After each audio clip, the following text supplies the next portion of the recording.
owner of OnlyFans paid $631 million as subscriptions rise. Leonid Radvinsky, the owner of OnlyFans, paid himself $631 million, £480 million, over a period of almost 2 years as traffic on online platform continued to increase. Phoenix International, which owns the site used by sex workers, musicians and celebrities, said its pre-tax profits were $658 million in the year to November 2023, according recently filed accounts. Almost 1 million new content creators and more than 50 million new fans signed up to the platform during the year, an increase of 29%, the company said. The latest results come as OnlyFans is being investigated over whether it is doing enough to prevent children accessing pornography through its site. Leonid Radvinsky, a Ukrainian-American owner of pornography sites, bought the business from its founders, Guy and Tim Stokely, in 2018. The father and son team founded the site in Essex 2 years earlier. While it is well known for sexual content, creators also focus on a number of subjects, including fitness, music and comedy. In 2023 it launched a pornography-free TV streaming service.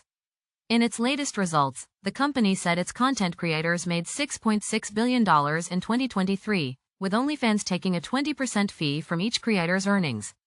Mr. Radvinsky's payday included $472 million of dividends up to November 2023, and a further $159 million in following months.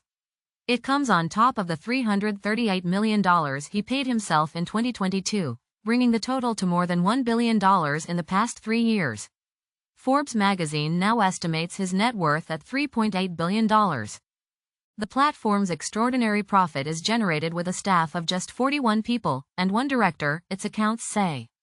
Kylie Blair, chief executive of OnlyFans, said 2023 had been a strong year for the company. We have done this by continuing to provide opportunities for our diverse creator community to monetize their content and grow their global fanbase, she said. The site is registered in the UK, with a head office in London, but Mr. Radvinsky lives in Florida. Regulator Ofcom said in May that is suspected it was not doing enough to stop those under the age of 18 accessing pornographic material.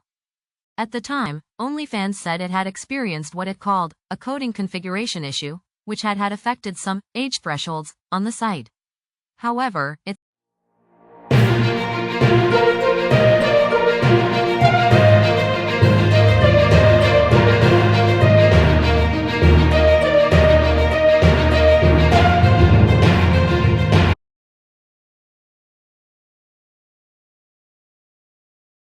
Telegram CEO Durov says his arrest misguided. Telegram founder and CEO Pavel Durov has hit out at French authorities, calling his arrest last week in relation to allegations of insufficient moderation on the messaging app misguided. In his first public statement since he was detained, he denied claims that Telegram is some sort of anarchic paradise as absolutely untrue. Mr. Durov was arrested on August 25 at an airport north of Paris. He has since been placed under formal investigation over suspected complicity in allowing illicit transactions, drug trafficking, fraud, and the spread of child sex abuse images to flourish on his site. In France, being put under formal investigation does not imply guilt or necessarily result in a trial, but it indicates that judges consider there is enough of a case to proceed with an investigation. In Mr. Durov's statement, which he published on Telegram, he said holding him responsible for crimes committed by third parties on the platform was both a surprising and misguided approach.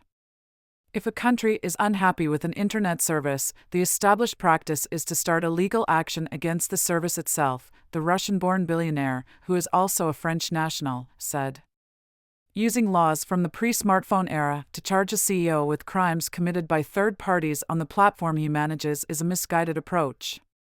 Building technology is hard enough as it is. No innovator will ever build new tools if they know they can be personally held responsible for potential abuse of those tools, he added. While he conceded that Telegram was not perfect, he said French authorities had several ways to get in touch with him and with Telegram, and that the app has an official representative in the EU. The claims in some media that Telegram is some sort of anarchic paradise are absolutely untrue. We take down millions of harmful posts and channels every day, he insisted.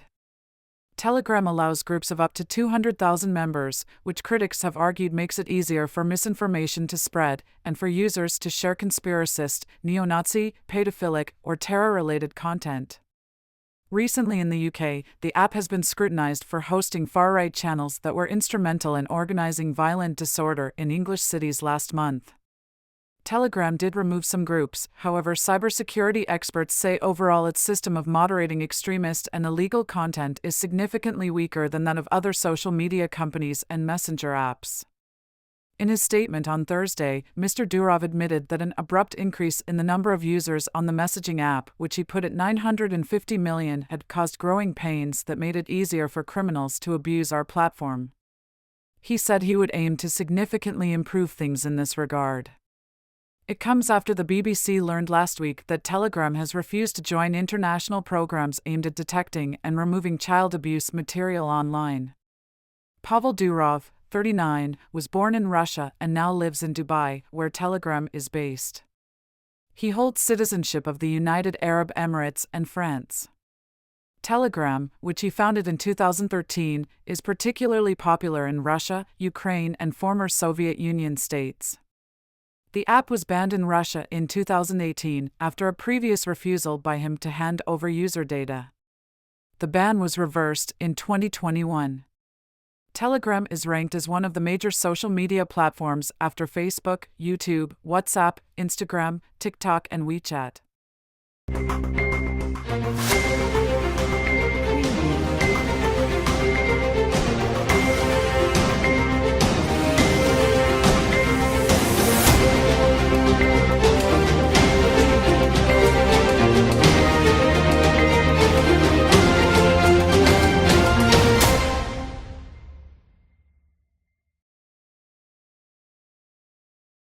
Boy, 14, and father in court over Georgia school shooting. A 14-year-old boy and his father were in court for the first time, charged in the murder of 4 people in a gun attack at a Georgia high school. Colt Gray was arrested shortly after the shooting on Wednesday at his school, Appalachia High in Winder, near Atlanta. He faced court in person on Friday, his hands and ankles shackled, to face 4 counts of first-degree murder. The judge clarified that he would not face execution, after first stating the maximum penalty was death. His father, Colin Gray, 54, is charged with second-degree murder, manslaughter and child cruelty, the most severe charges against a parent over a U.S. school shooting. Those killed were identified as Mason Schermerhorn and Christian Angulo, both 14, and teachers Richard Aspinwall, 39, and Christina Irami, 53. Another teacher and 8 pupils were wounded. The court appearances, held separately, were the first for the Grays. Families of victims were seated in the first row of the court, according to reporters. One woman held a stuffed animal of a Disney character in her arms. Wearing a green t-shirt, the 14-year-old suspect spoke little other than to acknowledge that he understood the charges he faces. The judge acknowledged heightened public interest in the case. Because of this, news cameras were allowed to record and live-stream the hearings. He initially told Colt Gray that the maximum penalty for his charges was death or life in prison, but later called the accused back to clarify that under 18 cannot be executed. Colin Gray appeared distressed at some points during his hearing. Wearing a striped jail-issued shirt, he was seen rocking back and forth after the judge finished speaking. The judge told him he faced a total of 180 years in prison for his charges.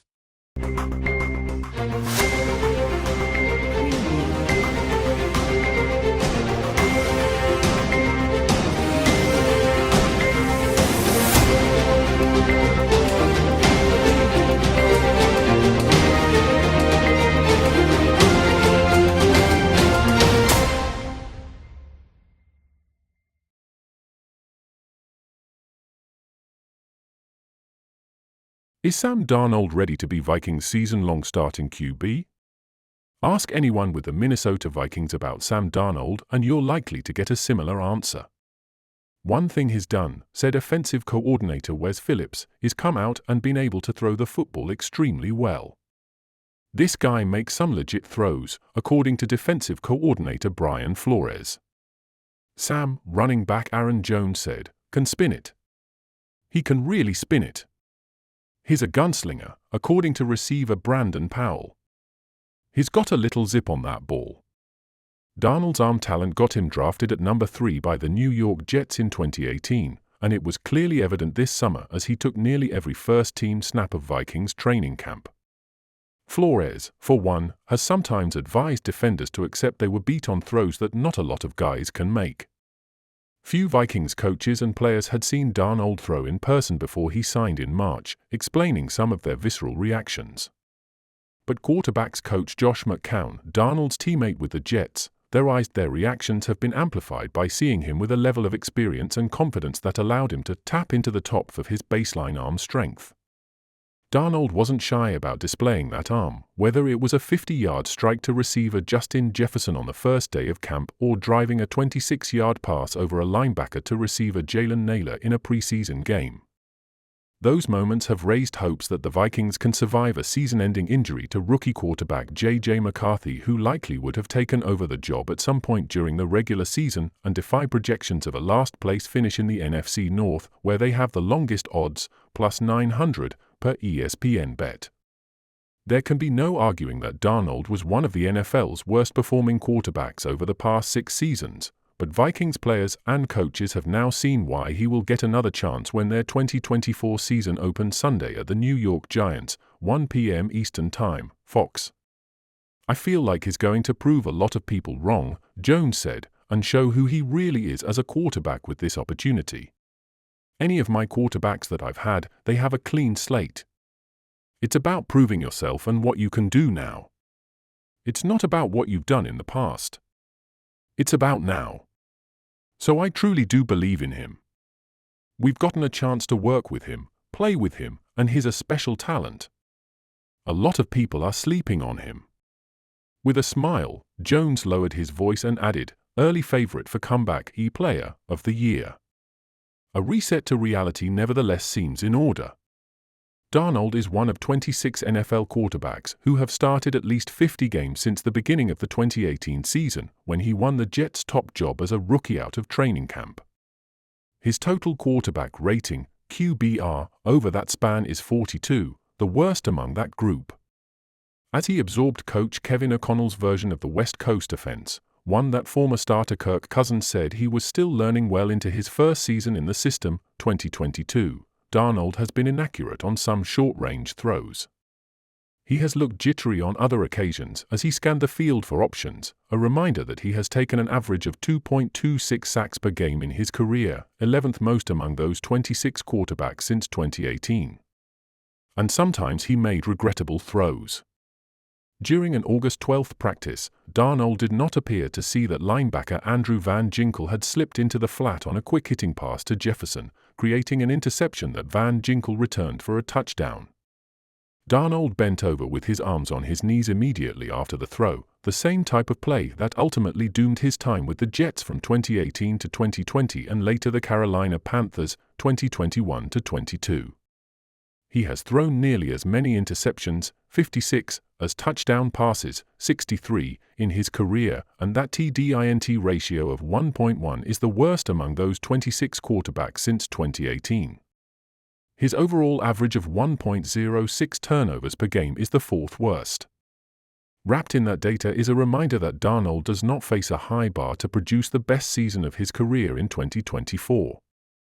Without specifically referencing Darnold's history of turnovers, O'Connell has talked repeatedly about the value of making good decisions when defenders win in coverage. "Survive the down" is a phrase O'Connell uses to describe the benefits of check downs, throwaways, and scrambles, compared to forcing the ball into predetermined spots. And when there has been any kind of setback or a misread in this camp, McCown said, he's come back to being the same guy on the next play. And that's the reality of our league. There's a mental exercise to be able to get over that hurdle and get yourself back to a grounded space and go play the position again. It's critical, and we've seen him do that at such a high level. Darnold has done so in practice, facing one of the NFL's most unrelenting and unpredictable defensive schemes, adding an additional layer of complexity. "We give a ton of different looks," said defensive lineman Harrison Phillips. "And I can see the mental gymnastics that he's constantly working on, and when he's upset at himself when he guesses wrong to try to see what we're in and get his offense the best possible checks. We throw everything we've got at him, so just to see him answer that bell, play after play, period after period, practice after practice, has been good. We might get him one play, but he gets us the next. I think that's been cool to see. Anecdotally, at least, some of Darnold's best throws of the summer were among his longest. The speed and skill of Jefferson and fellow receiver Jordan Addison can make up for some imperfectly placed balls, but overall, Darnold's deep accuracy has belied his career history. Darnold has embraced the long ball throughout his time in the NFL, pushing 11.9% of his attempts at least 20 yards in the air, the seventh highest rate among all qualified quarterbacks over that span. For comparison, Cousins' rate in O'Connell's offense was 8.3%, number 35 among all quarterbacks since the start of the 2022 season. So even if he does not run the Vikings' offense as well as Cousins, Darnold could potentially add an explosive element. But he has spent the summer politely pushing back on long-range projections. He said last month that he was trying to avoid being worried about the wrong thing at the wrong time, and if he views this season as a chance to resurrect his career, he isn't going there publicly. As a young player, he said, you can definitely get excited about what the future might hold or what things might look like. But at the end of the day, you've got to be where your feet are. And this sport, this position, it's hard enough as it is. If you start worrying about the wrong things, it'll come back to bite you.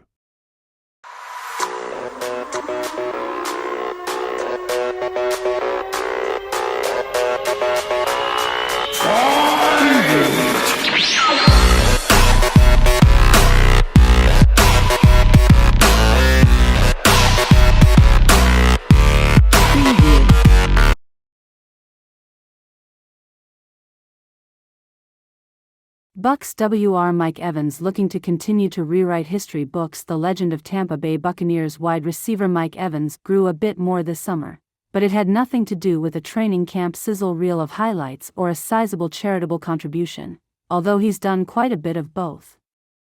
The five-time Pro Bowl player was at a Tampa gymnastics center in July watching his 8-year-old daughter Aria complete an assessment for class placement, and saw the instructors attempting to spot her on a basic back bend. Evans had seen her turn not only countless cartwheels, but aerials with no hands, so he went down to the gym floor to lend some encouragement. He told her, "Show them what you can do." They tried to put her in a beginner's level. In Texas, she was a little more advanced level, said Evans, who awarded 13 college scholarships totaling $150,000 this year. They had her just doing like cartwheels and stuff, and she was just flipping all over the house. So, I just had to let the coach know, and then see what she can do. On cue, Aria busted out a picture-perfect, and much more difficult, backhand spring. And then another. And another. Shifting to his own athletic career, Evans said, "I've had great role models and people help me along the way. Early on, they told me, don't ever let nobody limit you and what you're able to do because God has given you a lot of gifts. So, work your butt off and use them to the max." Evans is beginning his 11th season, and he has reached 1,000 receiving yards in each of his first 10. Repeating that feat only cements his name in the record books. First, there's the most consecutive 1,000-yard seasons to start a career record, 10. Randy Moss is second at 6. Next, Evans broke a tie with Pro Football Hall of Famer Tim Brown for second most consecutive 1,000-yard receiving seasons last season and has a chance to tie Hall of Famer Jerry Rice at 11. Rice sits at the top with the most 1,000-yard seasons total, 14 in 20 seasons, so even though he can't catch him this season, Evans can break a tie for second with Moss 10. Evans also extended his record of most 60-catch seasons to begin a career to 10. 2024 Hall of Fame inductee Andre Johnson is the next closest at 8. Another feat, Evans became only the fourth player in NFL history to reach 90 touchdowns and 11,000 yards in his first 10 seasons, joining the likes of Rice and Marvin Harrison. And for the first time in his career, at age 30, Evans captured a share of the NFL's regular season touchdown crown with Tyreek Hill at 13 last season. He also set a franchise record for most postseason yards in a game with 141 in the Bucs' divisional round loss to the Detroit Lions. No matter who's calling the plays or making the throws, Evans has produced. Last season marked his sixth starting quarterback and fifth offensive coordinator. You look at how consistent Mike has been, he's the definition of consistency, said quarterback Baker Mayfield, who will be going into year 2 with the Bucs. And when it comes down to it, all those accolades are great. I think we want it more for him than he really does because he just wants to win. That's the truth. Coach Todd Bowles added, he's smart, number 1. He's durable, he takes care of his body, he's the ultimate pro, he comes back in shape all the time. He does what's necessary for him to get ready to play ball games, and he goes out and plays. Evans says he believes he still has more to give. There's a lot more for me to chase, and there's a lot more that I have to prove to myself and the rest of the fan base, Evans said just after re-signing on a 2-year deal worth $52 million in March. I left a lot on the table last year. I wish I could have been better. I wish I could have been better throughout my whole career. There's obviously always plays I think about, that I could have had to help us win more games, but I definitely gave it all I had physically, mentally, that's what keeps me grounded. I always know that I can make more plays. Evans is 6 touchdowns away from reaching 100 regular season touchdowns. He's 13th all-time, second most among active players behind Davante Adams' 95.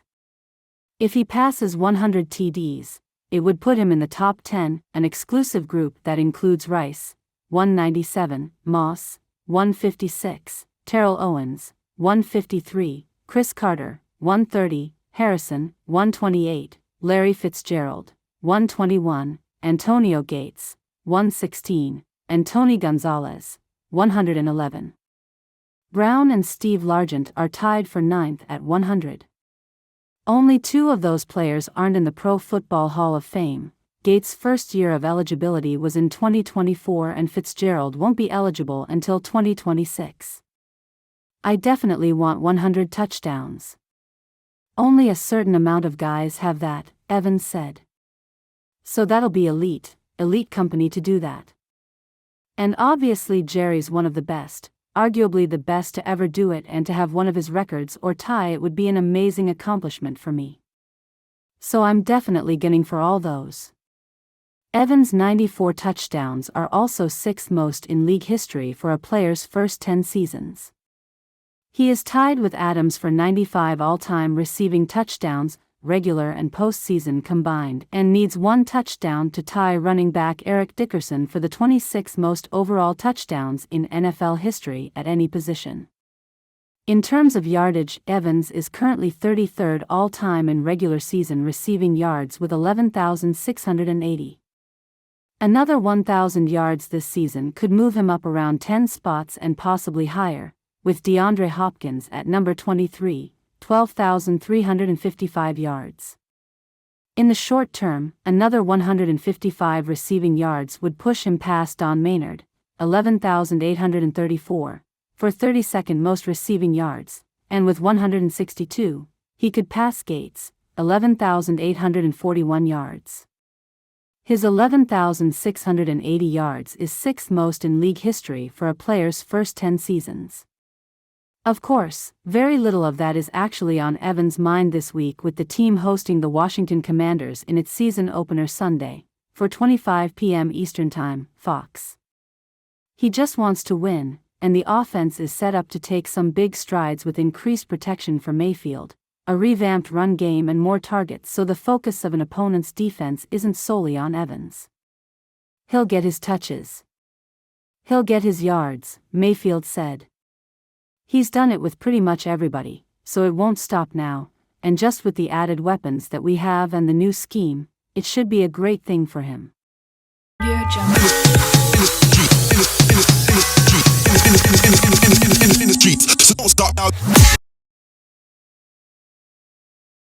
Broncos rookie QB Bo Nix won't have easy start to NFL career. Every job comes with first-day jitters, complete with uncertainty, a few sighs and deep breaths from the bottom of the rib cage. All in an attempt to relax. And then there is a first game as an NFL rookie quarterback. That's what Bo Nix has on deck, as he will start behind center for the Denver Broncos against the Seattle Seahawks on Sunday at Lumen Field, 4:05 p.m. Eastern Time, CBS. My first start? 4 picks, former Broncos quarterback Jake Plummer said. I threw the wrong hot routes, and you learn in about 10 seconds. Some days in the NFL you're going to do it all right and people are going to heap praise on you, and other days you're not going to be able to do s. But I look at Bo Nix, and he has football knowledge coming in now. It took me years in the league to get. These guys are on whiteboards now with gurus and coaches in high school. He's so much more ready than I was, or than a lot of guys were. The number 12 pick of the 2024 draft, Nix will be the first rookie quarterback to start a season opener in Sean Payton's 17 seasons as a head coach and the first rookie QB to start a Broncos opener since Hall of Famer John Elway in 1983. The first few starts are almost always difficult, as even those who go on to Hall of Fame Gold Jackets experience early struggles. Elway went 1 of 8 for 14 yards passing, 4 sacks, an intentional grounding penalty and an interception before he was pulled from his opening day start against the Pittsburgh Steelers in the '83 opener. It's not how I saw that going back then, but this league is about getting up and pushing through. I just found that out right away, Elway has said when referencing his debut. Payton, who opens his second season in Denver, has consistently sung Nix's praises since the Broncos made him the 6th quarterback selected in the first round. Nix was officially announced as the winner of a quarterback competition against Jarrett Stidham and Zach Wilson on August 21. But Nix won't get the easiest introduction to NFL regular season play. Seahawks coach Mike Macdonald is a noted defensive strategist who designed a Ravens defense that had the NFL's fewest points allowed per game, 16.5, and most defensive expected points added, 112.8, in 2023. His defenses play with an aggressive, creative tilt, willing to take risks and try things. I've learned a lot about Mike Macdonald from when we were both in the Big Ten, said Mike Sanford, a longtime college coach who helped develop Jordan Love at Utah State and was offensive coordinator at Minnesota in 2021 when Macdonald was the defensive coordinator at Michigan. He goes out and studies people, and his roots are with some of the most creative blitzers: Jim Johnson, Chuck Pagano, Dean Pease. He just has a crazy catalog of ways to mess with the eyes of the quarterback, and I'm sure he's thinking, how can I make Bo Nix's first day as an NFL starter one of the most difficult ones of his football life? Nix performed well in his 2 preseason appearances. Against mostly Colts and Packers reserves, Nix went 23 of 30 passing for 205 yards, 2 touchdown passes and no interceptions without taking a sack. The Broncos scored on 6 of the 7 possessions Nix played. That body of work Payton particularly cited Nix's sack avoidance, saying that sacks were a big problem in 2023 with Russell Wilson at quarterback allowed the rookie to win the job. Nix is an uncommon rookie, given he played 61 college games over 5 seasons at Auburn and Oregon. The COVID-19 pandemic and the extra season of eligibility have pushed the games played totals to previously unheard levels. There was a time when Philip Rivers' 51 career starts at NC State put him atop the list for FBS players. The 24-year-old Nix's maturity has been touted by Broncos coaches and teammates from the moment he arrived as the team's highest-drafted quarterback since Jay Cutler was selected at number 11 in 2006. And Nix is the kind of X's and O's grinder that Payton wants at quarterback. But Macdonald's well-known creativity will test that maturity immediately. And waiting in Week 2 will be Steelers coach Mike Tomlin, with decades of defensive success and a unit led by edge rusher T.J. Watt, the NFL sack leader in 2 of the past 3 seasons. 2 road games follow against defensive-trained head coaches in the Buccaneers' Todd Bowles and the Jets' Robert Saleh. I'm excited, Nix said. Seattle has a lot of good players with a new scheme, going to be a hostile environment, but it will be fun. It will be a good first game. It's about keeping it simple. It's about going out there and doing your job. Payton has said he is ready and willing to tailor his scheme and week-to-week plans to aid in Nix's introduction to what Broncos general manager George Paton has called the hardest job in professional sports. It's difficult to play that position, Payton said. I've said this before, it's certainly tough if you're having trouble defensively or if you're having trouble running the football. You get a young player like Bo Nix, there are certain skill sets he has strengths and weaknesses. Hopefully we build on the strengths and then really minimize the things maybe that a young player might face to open up the start of the season. Nix said he will have a large group of family and friends, including an uncle, Rusty Nix, the brother of his dad, former Auburn quarterback Patrick Nix, who hasn't missed a season opening game since Bo Nix started playing organized football. That's the exciting part. A lot of these close friends and family have been there from day one and they want to see the journey, Nix said. And it's the stuff like that you respect, and it's the fun part of playing, the memories and part of the journey, but you only get your first game one time, you want to go out there and make the most of it.